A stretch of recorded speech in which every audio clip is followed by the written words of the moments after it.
কি অবস্থা সবার? সো আশা করি আপনার সবাই ভালো আছেন। সো গত পর্বে আমরা জেনেছি পাইথন কেন এআই এর রাজা। ওকে, সো আজকে আমরা কথা বলবো পাইথনের সেই জাদুকরি লাইব্রেরি নিয়ে। ওকে, যার উপর দাঁড়িয়ে আছে পুরা এআই ইন্ডাস্ট্রি।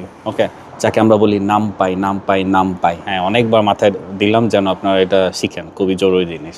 সো এখন যারা একটু একটু পাইথন জানেন তারা বলেন ওকে, সো আমাদের তো লিস্টই আছে, রাইট?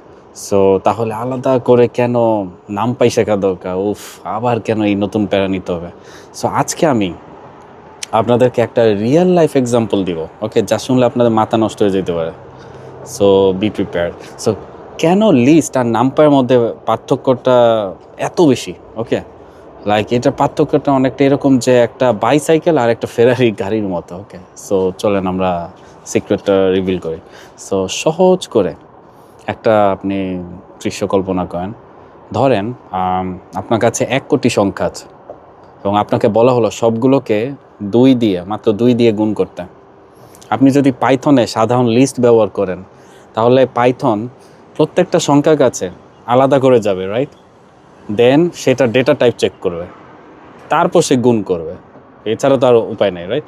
সো এটা অনেকটা সেই পিওনের ডেলিভারির মতো। ওকে, যে প্রতিটা বাসে যাবে, বেল বাজাবে আর একটা করে চিঠি নিয়ে আসবে।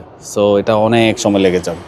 কিন্তু নামপাই হলো সেই সুপার ফাস্ট ট্রাকের মতো বা ফেরারির মতো, যা পুরা 1 কোটি সংখ্যাকে একটা ব্লকে সাজিয়ে, ওকে, দেন 1 সেকেন্ডের ভিতরে সবগুলাতে একসাথে অপারেশন চালিয়ে দিবে, একদম সেই লেভেলের অটোমেশন। ওকে, সো একে আমরা বলি ভেক্টরাইজেশন। কি বলি?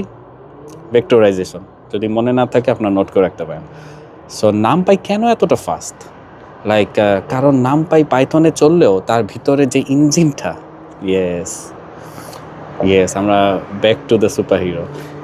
ভিতরে যে ইঞ্জিনটা সেটা হচ্ছে আপনার কি হইতে পারে, সি ল্যাঙ্গুয়েজ দিয়ে বানানো, তাই সে এত ফাস্ট, এত ইফিশিয়েন্ট। সো সে পাইথনের সহজ ডিজাইন আর সি এর যেই সুপার স্পিড একসাথে সে কোলাবোরেট করে। ওকে, এই কারণে নামপাই এখানে আনবিটেবল। সো মেশিন লার্নিং বা আপনি ডিপ লার্নিংয়ে যখন আপনারা কাজ করবেন, তখন আপনাদের সবারই ডেটা আসলে কি ম্যাট্রিক্স আকারে থাকে না, বাঞ্চ অফ ডেটা, ইমেজ বলেন, যেটাই বলেন, আর অ্যারে থাকে প্রচুর। সো আপনি যখন একটা ইমেজ প্রসেস করবেন ফর এক্সাম্পল, কম্পিউটার সেটাকে কি দেখবে, লাখ লাখ কোটি কোটি আপনার পিক্সেল অফ গ্রিড হিসেবে দেখবে, রাইট?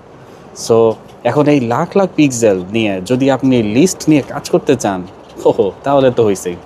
তাইলে আপনার মডেল আর ট্রেন করতে 10 বছর লেগে যেতে পারে। ওকে, সো নামপাই এই কমপ্লেক্স যেই নাম্বারগুলো আছে সেগুলোকে একদম পানির মতো সোজা করে ফেলে।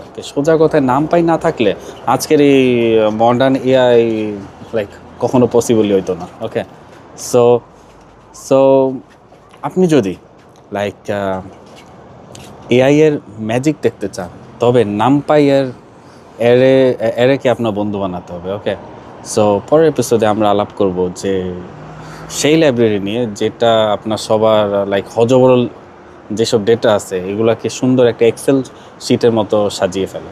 ওকে, হ্যাঁ, আমি পান্ডাস নিয়ে আলোচনা করবো। ওকে, যেটা ডাটা ক্লিনিংয়ের আলটিমেট টুল বলা হয়। ওকে, সো দেখা হবে নেক্সট ভিডিওতে। Thank you very much for watching.